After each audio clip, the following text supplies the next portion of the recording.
I really do wish that Basilisk, the Ouka Ninja Scroll, should have had a different ending. And no, we're not going to talk about that stupid ending that the Duke from Moulin Rouge had made up.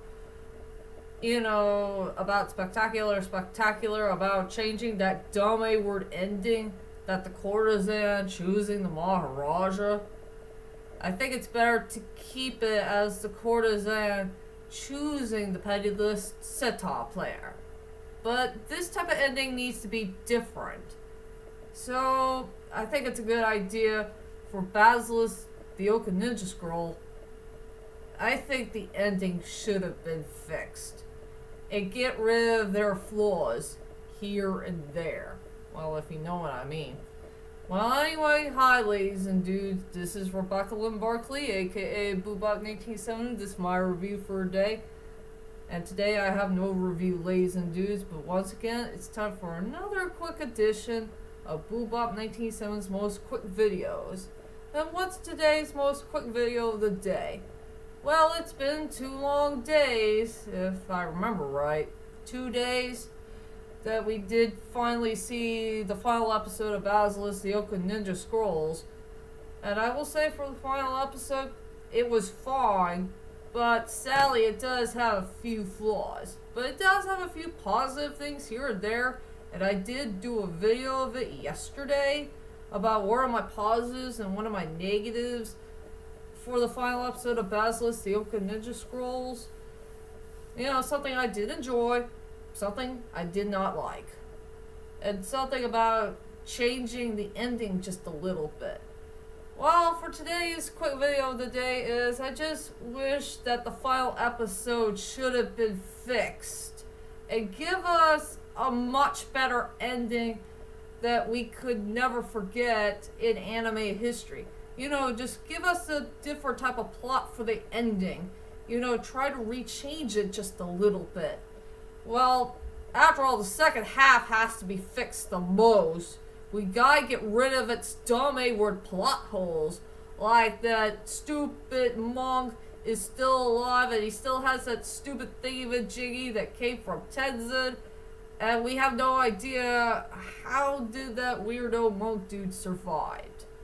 Yeah, I think we should get rid of those 2 main plot holes that makes no sense. Besides, I'd rather leave those 2 characters dead. Well, the poor monk dude, you know, the weirdo one, he just died from that Time Lord dude.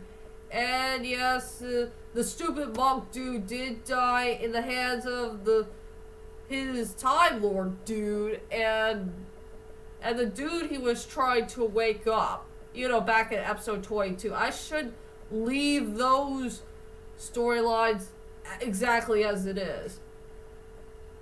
But for now on, I want to fix the idea for the end of episode 24 for Basilisk, the Ouka Ninja Scroll, and I do have a couple of good ideas in my head of how to find a way to fix the ending. Well, some part of the first half of the episode and all the way through to the second half. So let's head on to my main ideas for the first half plot of the final episode of Basilisk, the Ouka Ninja Scrolls. Here are my couple of ideas work. Alright. My first main idea for the first half of the final episode of Basilisk, the Ouka Ninja Scroll, and it has to take place, you know, when Hachiro finally defeated the Joshin dude once and for all, only one strike. You know, to take him down to the count. He did kill him with a sword, but he did not know he's freaking immortal. Well, not just yet. Anyway, you know that Hachiro had no choice but to kill himself so he could, you know, sacrifice himself. He doesn't want to use that Ouka ever again for some unknown reason. He has to say goodbye to Hibiki, but Hibiki doesn't want that to happen. So yeah, she did use the Mystic Eye. She stole Hachiro's sword, and she was about to hurt herself with her own eyes. Well, what will happen if Hachiro should stop Hibiki and just not hurt her eyes at all? Maybe he should have thrown the sword away, and maybe there might be a chance that Hachiro could finally apologize to Hibiki for what he had done from 6 years ago. You know, for abandoning his own people, he abandoned her, and he abandoned the whole entire ninja clan. You know, he just ran away from home for no reason. He got too upset. He did defeat that no good monk dude who ruined him and all that stuff. Yeah, it'll be nice if Hachiro should just apologize to Hibiki for what he had done from 6 years ago, and he should say, "I'm sorry, Hibiki, for what I've done to you. I didn't mean to abandon your people, and my people as well. I was just too darn upset, and I was just too angry on myself about what happened 6 years ago when I got defeated by that stupid monk dude." Yeah, something like that. I just want Hachiro to do the rightful thing, you know, just apologize to Hibiki for what he did wrong. So that's one of the main things that we gotta fix. Another thing we gotta fix is, yeah, the plot twist came. Choshin is still alive. He still has that stupid thingamajig that came from Tenzin. And yeah, Hachiro and Joshin will fight for just a couple more minutes. And then Hibiki realized that she still has Hachisu's gun.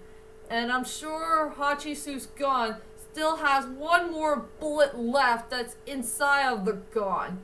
And maybe that last final bullet might be the only way to defeat Joshin and that no good stupid copy thing that belongs to Tenzin.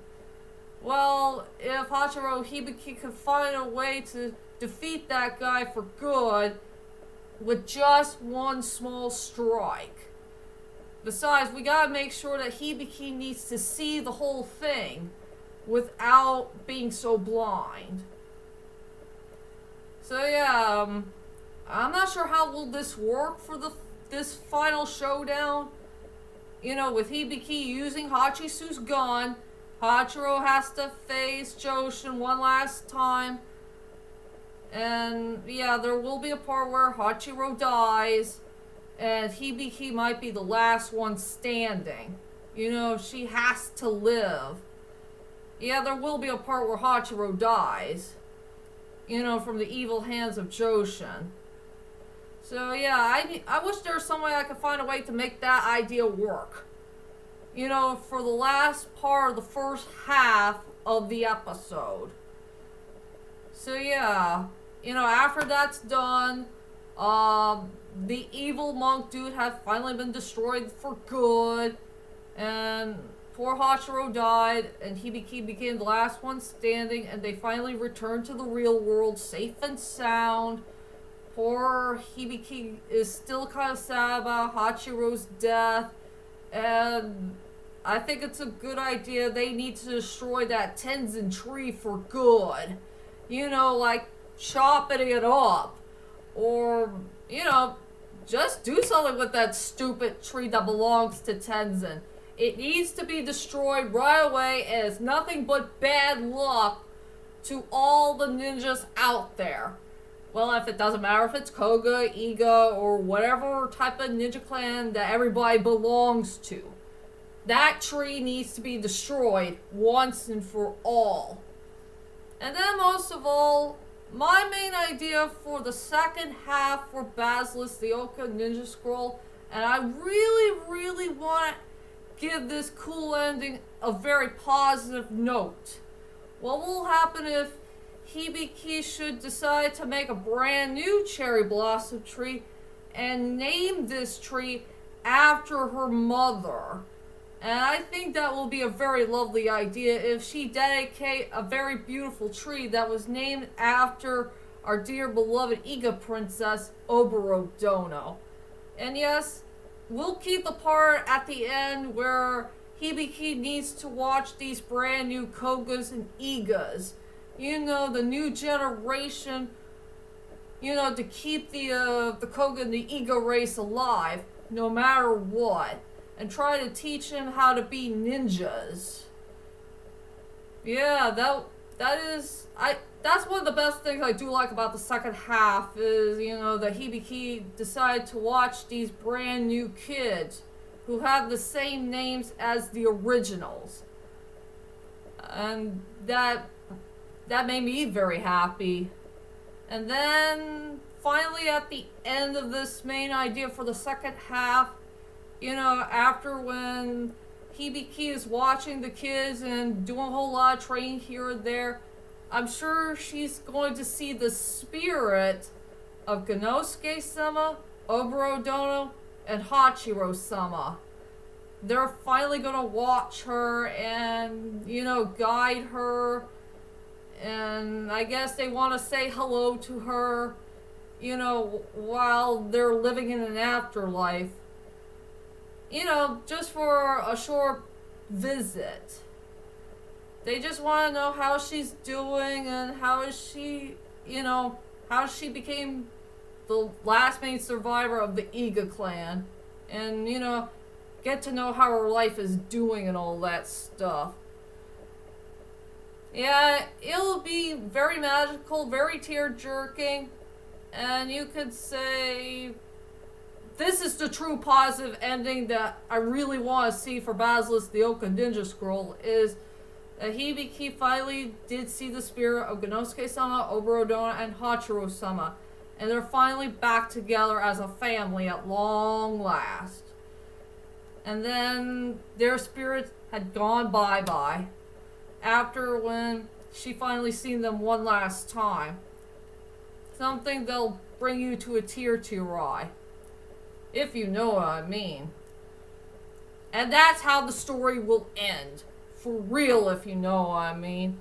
So anyway, ladies and dudes, that's my whole entire idea for what type of ending that Basilisk the Ouka Ninja Scroll should have. Something that might be positive, something that might be important to the story, and how to find a way to get it fixed.